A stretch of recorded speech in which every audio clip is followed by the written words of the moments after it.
এই মৃত্যু উপত্যকায় আমার দেশ, এই ৫৬,০০০ বর্গমাইল রক্তে ভেজা সবুজ প্রান্তরই আমার পতাকা। আমি এখানেই থাকব। আমি বসে থাকব সন্তানহারা মায়েদের কান্নার পাশে, আজনবী যুবকের এপিটাফিন কবরের পাশে, গুম হয়ে যাওয়া মানুষের অনস্তিত্বের পাশে আমি বসে থাকবো একটা সাদা কালো ছবি নিয়ে। আর যাদের কোনো ছবি নাই, থাকে নাই, থাকতে নাই, যারা কেবলই নাম কিংবা অজ্ঞাতনামা, যাদের আল্লাহ ছাড়া কেউ নাই, তাদের কথা তো ভুলেই যেতে হবে। এই মৃত্যু উপত্যকায় আমার দেশ, একদিকে সমুদ্র, তিন দিকে কাঁটাতার। আমি কোথায় যাব?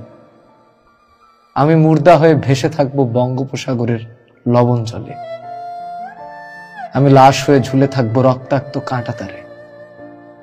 আমি ভূত হয়ে পাহারা দেব এই জমিনের তাবৎ শ্মশান ও গোরস্থান। আমি কার্ফু ভাঙা চাঁদের মতো জেগে থাকবো মিলিটারি কনভয়ের মাথার উপর। খনিদের তাবৎ বুলেটের নিশানা হয়ে আমি দাঁড়ায় থাকবো মুক্তির মিছিলের যে কোনো প্রান্তে।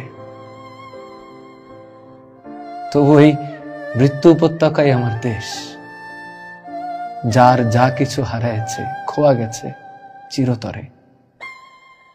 আমি তার তা কিছু হয়েই রয়ে যাব এইখানে।